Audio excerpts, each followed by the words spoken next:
اے آئی اب صرف خوش آمدید۔ آج ہم ایک ایسے موضوع کی گہرائی میں اتر رہے ہیں جو آپ دیکھیں ٹیکنالوجی اور ہمارے آن لائن ماحول دونوں کے لیے بہت اہم ہے۔ ہم بات کریں گے کہ مصنوعی ذہانت یعنی اے آئی کس طرح ریڈٹ جیسے بڑے سوشل میڈیا پلیٹ فارمز پر نفرت انگیز مواد کو پہچاننے میں مدد کر سکتی ہے، اور صرف پہچاننے میں نہیں بلکہ اسے پھیلانے والے جو صارفین ہیں ان کو سمجھنے میں بھی۔ ہمارے پاس اس موضوع پر ایک تحقیقی مقالہ ہے۔ یہ ہیرا ارشد اور ڈاکٹر فیض الاسلام نے لکھا ہے، نسٹ اسلام آباد سے ہیں۔ مقالے کا عنوان ہے A I driven social media intelligence socmint for hate speech detection and user profiling on Reddit. تھوڑا ٹیکنیکل ہے لیکن ہم اسے آسان بنائیں گے۔ آج کی گفتگو کا مقصد یہ سمجھنا ہے کہ اے آئی اب صرف یوں کہیں کہ لفظ پکڑنے سے آگے کیسے بڑھ گئی ہے، یہ کیسے آن لائن نفرت کی جو پیچیدگیاں ہیں ان کو سمجھ سکتی ہے، خاص طور پر ریڈٹ جیسی جگہ پر جہاں لاکھوں لوگ روزانہ بات چیت کرتے ہیں۔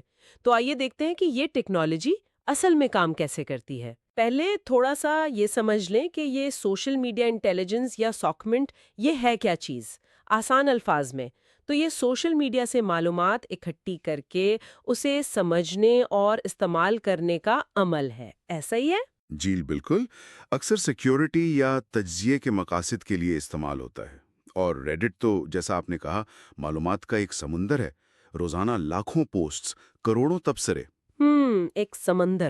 بالکل سمندر تو ہے، لیکن اس میں سے کام کی چیزیں نکالنا، خاص طور پر نفرت انگیز مواد جیسی پیچیدہ چیز، وہ اتنا آسان نہیں۔ جو طریقے اب تک استعمال ہوتے رہے ہیں نا، ان میں کچھ بڑی خامیاں ہیں۔ اچھا، کیا خامیاں ہیں ان میں؟ دیکھیں، زیادہ تر تو صرف یہ دیکھتے ہیں کہ کسی پوسٹ یا کامنٹ میں کیا لکھا ہے، الفاظ کیا ہیں۔ وہ یہ نہیں دیکھتے کہ لکھنے والا کون ہے، اس کا مطلب ماضی میں رویہ کیسا رہا ہے، وہ کن گروہوں کا حصہ ہے۔ یہ سب چیزیں چھوٹ جاتی ہیں۔ اوہ، یعنی صرف الفاظ پر توجہ۔ جی ہاں، اور دوسرا مسئلہ یہ ہے کہ یہ طریقے اکثر ایسے ڈیٹا پر بنائے جاتے ہیں جو ایک خاص وقت میں اکٹھا کیا گیا ہو، یعنی اسٹیٹک ڈیٹا سیٹس۔ جبکہ آن لائن دنیا تو آپ جانتی ہیں ہر لمحہ بدل رہی ہے، تو وہ پرانا ڈیٹا آج اتنا کارآمد نہیں رہتا۔ ٹھیک ہے۔ اور تیسری بات، وہ ریڈٹ جیسی جگہ کی اپنی خاص باتوں کو بھی نظر انداز کر دیتے ہیں۔ جیسے وہاں تبصروں کا ایک پورا درجہ بندی والا نظام ہوتا ہے، نیسٹڈ کامنٹس جنہیں کہتے ہیں، کمیونٹیز کے اپنے اصول ہوتے ہیں، ماڈریشن ہوتی ہے، اور صارفین کا کرما سکور ہوتا ہے۔ ایک منٹ، یہ کرما کیا چیز ہوتی ہے ریڈٹ پر؟ جی کرما نا، یہ ایک طرح سے صارف کی ساکھ یا ریپیوٹیشن کا سکور ہے۔ جتنے اچھے پوسٹ یا کامنٹ ہوں گے اتنا زیادہ کرما۔ تو یہ ساری چیزیں جو پلیٹ فارم کی اپنی خصوصیات ہیں، پرانے طریقے ان کو اکثر شامل نہیں کرتے۔ نتیجہ یہ کہ تصویر ادھوری رہتی ہے۔ اچھا، تو یہ کچھ ایسا ہی ہے جیسے کسی شخص کے بارے میں صرف اس کے ایک جملے سے رائے قائم کر لی جائے، بغیر یہ جانے کہ اس نے وہ بات کب، کہاں اور کیوں کہی، اور وہ عام طور پر کیسا ہے۔ یہ تو واقعی بہت محدود سوچ ہے۔ بالکل درست کہا آپ نے۔ اسی لیے تو اس تحقیق میں ایک نیا طریقہ، ایک نیا اے آئی فریم ورک پیش کیا گیا ہے۔ یہ ان خامیوں کو دور کرنے کی کوشش کرتا ہے، اور یہ کئی چیزوں کو ملا کر ایک زیادہ مکمل تصویر بناتا ہے۔ یہ کیسے کرتا ہے؟ کیا خاص بات ہے اس نئے طریقے میں؟ مطلب کیا چیز اسے بہتر بناتی ہے؟ اس کی سب سے اہم بات یہ ہے کہ یہ صرف متن پر انحصار نہیں کرتا۔ یقیناً متن کا گہرا تجزیہ بہت اہم ہے۔ اس کے لیے ہیٹ BERT نامی ایک خاص اے آئی ماڈل استعمال کیا گیا ہے۔ ہیٹ BRT؟ یہ برٹ کا کوئی ورژن ہے؟ جی ہاں، برٹ ایک مشہور ماڈل ہے، اور ہیٹ BRT کو خاص طور پر آن لائن نفرت انگیز زبان کی باریکیوں کو سمجھنے کے لیے ٹرین کیا گیا ہے۔ یہ طنز، چھپے ہوئے معنی، سیاق و سباق، ان چیزوں کو عام ماڈل سے بہتر سمجھتا ہے۔ اچھا۔ اور یہ صرف یہ نہیں بتاتا کہ مواد نفرت انگیز ہے یا نہیں، بلکہ یہ ہر صارف کے لیے ایک مجموعی نفرت انگیز اسکور بھی تیار کرتا ہے۔ مطلب یہ کہ وہ صارف کتنا زیادہ نفرت انگیز مواد پوسٹ کرتا ہے۔ اوہ، یہ تو دلچسپ ہے۔ یعنی صرف کی ورڈز نہیں بلکہ زبان کا اصل مطلب اور نیت سمجھنے کی کوشش، اور پھر اس کی بنیاد پر صارف کا ایک پروفائل بنانا۔ جی کافی حد تک، لیکن یہ صرف آدھی کہانی ہے۔ اچھا، دوسری آدھی کیا ہے؟ دوسری اہم چیز ہے میٹا ڈیٹا کا استعمال۔ میٹا ڈاٹا یعنی وہ معلومات جو متن کے علاوہ ہوتی ہے، جیسے صارف کا کرما کتنا ہے، وہ کب سے ریڈٹ پر ہیں، کون کون سی کمیونٹیز یعنی سب ریڈٹس میں زیادہ فعال ہیں، ان کی پوسٹنگ کی تاریخ کیسی ہے، وغیرہ وغیرہ۔ یہ ساری معلومات صارف کے آن لائن رویے کی عکاسی کرتی ہیں، ٹھیک؟ ہاں بالکل۔ تو اس معلومات کو اے آئی کے سمجھنے کے قابل بنانے کے لیے ایک اور تکنیک استعمال کی گئی، MLP کہتے ہیں اسے، ملٹی لیئر پرسیپٹرون۔ وہ اس سارے میٹا ڈیٹا کو عددی شکل میں یعنی نمبرز میں بدل دیتی ہے۔ ٹھیک ہے، تو متن کا تجزیہ بھی ہو گیا ہیٹ برڈ سے، اور صارف کے رویے کا ڈیٹا بھی مل گیا MLP سے۔ بالکل۔ اور پھر آتا ہے تیسرا قدم، ان دونوں قسم کی معلومات کو ملانا، فیوژن۔ ملانا یعنی اکٹھا کرنا؟ جی، ہیٹ برڈ سے ملنے والی ٹیکسٹ کی سمجھ اور MLP سے ملنے والی میٹا ڈیٹا کی سمجھ، ان دونوں کو اکٹھا کر کے ایک زیادہ جامع تصویر بنانا۔ اس سے ہمیں صارف کے بارے میں زیادہ گہری اور امید ہے کہ زیادہ درست معلومات ملتی ہیں۔ یہ تو واقعی کمپریہنسو لگ رہا ہے۔ اور اس سے آگے کیا کچھ اور بھی ہے؟ جی، ایک چوتھا اہم حصہ بھی ہے، وہ ہے صارفین کے درمیان مماثلت کا تجزیہ۔ صارفین کے درمیان مماثلت؟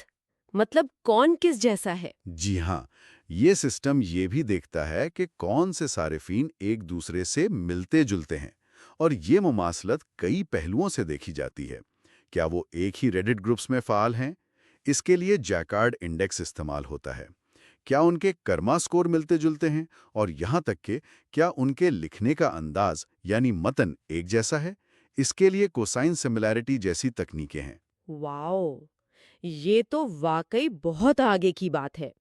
تو یہ سسٹم صرف یہ نہیں پکڑتا کہ یہ تبصرہ نفرت انگیز ہے، بلکہ یہ سمجھنے کی کوشش کر رہا ہے کہ یہ شخص اکثر نفرت انگیز باتیں کرتا ہے، وہ ان گروہوں میں فعال ہے اور وہ ان جیسے دوسرا لوگوں سے جڑا ہوا ہے۔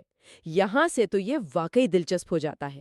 یہ صرف مواد کو فلٹر کرنے سے کہیں زیادہ ہے۔ بالکل، یہ ایک طرح سے پورے سماجی نیٹ ورک کو سمجھنے کی کوشش ہے۔ یہ سب سننے میں تو بہت متاثر کن ہے۔ اچھا، یہ سسٹم بنایا کیسے گیا؟ محققین نے ڈیٹا کیسے اکٹھا کیا، اس کا تجزیہ کیسے کیا؟ تھوڑا اس پر بات کریں۔ ضرور، انہوں نے ایک منظم طریقہ کار اپنایا تھا۔ پہلا قدم تو تھا ڈیٹا اکٹھا کرنا۔ اس کے لیے انہوں نے خاص خودکار نظام یعنی کسٹم ویب اسکریپر بنایا جو ریڈٹ سے ڈیٹا نکال سکے۔ اچھا۔ اس کے ذریعے تقریباً 100 مختلف سب ریڈٹ سے قریباً 5000 صارفین کا ڈیٹا جمع کیا گیا۔ اس ڈیٹا میں ان کی پوسٹس، تبصرے، یوزر نیم، کرما سکور، حالیہ سرگرمیاں اور وہ کن کمیونٹیز کے رکن ہیں، یہ سب شامل تھا۔ مقالے میں مثال کے طور پر پاکستان جیسے سب ریڈٹ سے لی گئی پوسٹ کا ذکر بھی ہے۔ ٹھیک ہے، کافی سارا ڈیٹا جمع کیا، پھر کیا کیا؟ پھر اس ڈیٹا کو صاف کیا گیا، مطلب اس میں سے غیر ضروری چیزیں ہٹائی گئیں اور اسے AI ماڈلز کی ٹریننگ کے لیے تیار کیا گیا۔ پھر جیسا ہم نے بات کی، متن کو سمجھنے کے لیے ہیٹ برڈ کو استعمال کیا اور میٹا ڈیٹا کو سمجھنے کے لیے MLP کو۔ پھر ان دونوں سے حاصل ہونے والی انسائٹس کو ملایا گیا، یعنی فیوژن کیا گیا، اور آخر میں اس فیوژن ماڈل کو ٹرین کیا گیا اور پھر صارفین کے درمیان مماثلت کا تجزیہ کیا گیا۔ مقالے میں اس کی تکنیکی تفصیلات بھی دی گئی ہیں، الگوریدمز اور ٹیبلز کی شکل میں، کہ یہ ماڈلز کیسے کام کرتے ہیں اور انہیں کیسے ترتیب دیا گیا۔ ٹھیک ہے، تو تھیوری اور طریقہ کار تو سمجھ آ گیا، لیکن سب سے اہم سوال، کیا یہ عملی طور پر کام کرتا ہے؟ نتائج کیا کہتے ہیں؟ یہ سسٹم کتنا مؤثر ثابت ہوا؟ جی، نتائج کافی حوصلہ افزا ہیں۔ سب سے پہلی بات تو یہ کہ جب اس نئے فیوژن ماڈل کا موازنہ ان ماڈل سے کیا گیا جو صرف متن یا صرف میٹا ڈیٹا استعمال کرتے تھے، تو اس نے واضح طور پر بہتر کارکردگی دکھائی۔ کتنی بہتر؟ اس کی درستگی یعنی ایکوریسی 91% سے زیادہ رہی۔ اور ایک اور پیمانہ ہوتا ہے F1 سکور، جو خاص طور پر تب اہم ہوتا ہے جب ڈیٹا میں ایک کلاس جیسے نفرت انگیز مواد دوسری سے کم ہو۔ وہ بھی کافی بہتر تھا، 0.88 رہا۔ اس سے یہ بات پکی ہوئی کہ متن اور صارف کے رویے دونوں کو ایک ساتھ دیکھنا زیادہ مؤثر ہے۔ 91% درستگی تو کافی اچھی لگ رہی ہے۔ کیا یہ بھی پتہ چلا کہ ماڈل غلطیاں کہاں کرتا ہے؟ مطلب کس قسم کی غلطیاں؟ ہاں، اس کا بھی تجزیہ کیا گیا۔ ایک چیز ہوتی ہے کنفیوژن میٹرکس، جو یہ دکھاتی ہے کہ ماڈل نے کتنی بار صحیح پہچانا اور کتنی بار غلطی کی، یعنی کب وہ اصل نفرت انگیز مواد کو پکڑنے میں ناکام رہا، اسے فالس نیگیٹو کہتے ہیں، اور کب وہ عام مواد کو غلطی سے نفرت انگیز سمجھ بیٹھا، جسے فالس پازیٹو کہتے ہیں۔ یہ جاننا بہت ضروری ہے تاکہ ماڈل کو مزید بہتر بنایا جا سکے اور ظاہر ہے اس کے غلط استعمال سے بھی بچا جا سکے۔ ٹھیک ہے، اور صارفین کے بارے میں کیا پتا چلا؟ وہ نفرت انگیز اسکور جو آپ نے بتایا تھا، اس کی تقسیم کیسی تھی؟ ہاں، یہ ایک بہت ہی دلچسپ دریافت تھی۔ جب تمام تقریباً 5,000 صارفین کے نفرت انگیز اسکور کا تجزیہ کیا گیا تو پتہ چلا کہ اکثریت یعنی تقریباً 54% صارفین کا اسکور بہت کم تھا، 0 یعنی 0.0 سے 0.2 کے درمیان۔ اچھا، تو زیادہ تر لوگ ٹھیک ٹھاک ہیں؟ جی، اس کا مطلب یہی ہے کہ زیادہ تر لوگ ریڈٹ پر زیادہ تر وقت غیر متنازع اور غیر زہریلا مواد ہی پوسٹ کرتے ہیں۔ یہ ایک اچھی بات ہے۔ یہ تو اچھی خبر ہے۔ جی، لیکن کہانی کا دوسرا رخ بھی ہے۔ ایک چھوٹی سی اقلیت، صرف 3% صارفین ایسے تھے جن کا اسکور بہت زیادہ تھا، یعنی 0.8 سے اوپر۔ صرف 3%؟ جی ہاں، صرف 3%۔ اور تحقیق سے یہ اندازہ ہوا کہ یہی مٹھی بھر لوگ ہیں جو پلیٹ فارم پر زیادہ تر نفرت انگیز مواد پھیلا رہے ہیں۔ صرف 3%؟ یہ تو حیران کن ہے۔ اس کا مطلب تو یہ ہوا کہ اگر پلیٹ فارمز اپنی کوششیں ان چند فیصد اکاؤنٹس پر مرکوز کریں تو شاید نفرت انگیز مواد کو زیادہ مؤثر طریقے سے کم کیا جا سکتا ہے، بجائے اس کے کہ ہر پوسٹ کو الگ الگ دیکھا جائے۔ بالکل یہی نکتہ ہے۔ یہ دریافت ماڈریشن کی حکمت عملیوں کے لیے بہت اہم ہو سکتی ہے، ٹارگیٹڈ ماڈریشن جسے کہتے ہیں۔ اس کے علاوہ تحقیق نے یہ بھی دیکھا کہ کچھ خاص سب ریڈٹس ہیں جہاں اوسطاً نفرت انگیز سکور بہت زیادہ پایا گیا۔ ان میں سر فہرست r incels, r the Donald, M G T O, r alt right اور آر پولیٹکس ٹاکسک جیسے گروپس شامل تھے۔ اچھا، تو کچھ جگہ ہیں جہاں یہ مسئلہ زیادہ ہے؟ جی، اس سے پتہ چلتا ہے کہ کچھ آن لائن جگہ ہیں، کچھ کمیونٹیز نفرت انگیز گفتگو کے گڑھ یا ایکو چیمبرز بن جاتی ہیں۔ گویا نفرت بھی اپنی کمیونٹیز بنا لیتی ہے، اور یہ سسٹم ان کمیونٹیز کو بھی پہچان سکتا ہے۔ جی، اور اس سے آگے بڑھ کر سسٹم نے ان انفرادی صارفین کی بھی نشاندہی کی جن کا اوسط نفرت انگیز سکور سب سے زیادہ تھا۔ ٹاپ 10 صارفین کا سکور 0.90 سے بھی زیادہ تھا، اور وہ اکثر انہی متنازع سب ریڈٹس میں بہت زیادہ فعال پائے گئے۔ او خدایا! اور وہ مماثلت والا تجزیہ، کیا اس سے پتا چلا کہ یہ لوگ آپس میں جڑے ہوئے ہیں یا ایک جیسے ہیں؟ ہاں، مماثلت کے تجزیے سے یہی بات سامنے آئی کہ ایک جیسے رویے اور زبان استعمال کرنے والے صارفین آن لائن گروہ یعنی کلسٹرز بناتے ہیں۔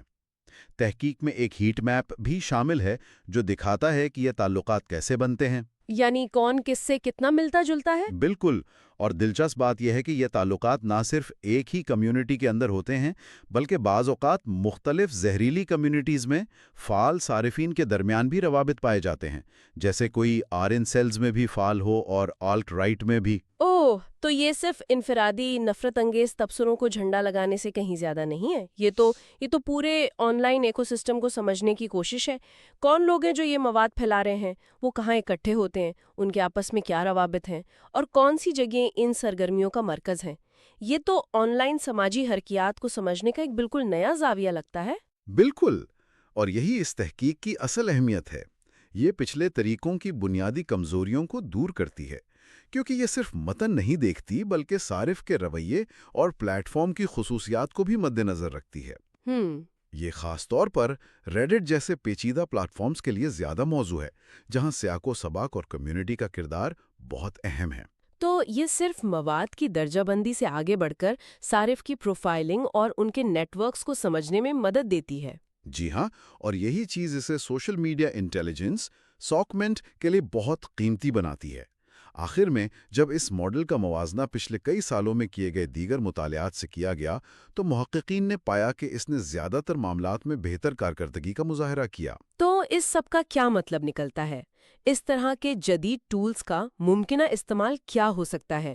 یقیناً اس سے پلیٹ فارمز کو اپنی سائٹس کو صاف رکھنے میں مدد مل سکتی ہے، لیکن کیا اس کے دوسرے استعمال بھی ہو سکتے ہیں؟ شاید سیکیورٹی اور قانون نافذ کرنے والے اداروں کے لیے بھی ایک طاقتور ذریعہ بن سکتا ہے۔ ممکنہ طور پر اس کے مثبت استعمالات ہو سکتے ہیں، جیسے آن لائن نفرت کو مؤثر طریقے سے کم کرنا، یا جو منظم نفرت انگیز مہمات چلائی جاتی ہیں ان کی نشاندہی کرنا۔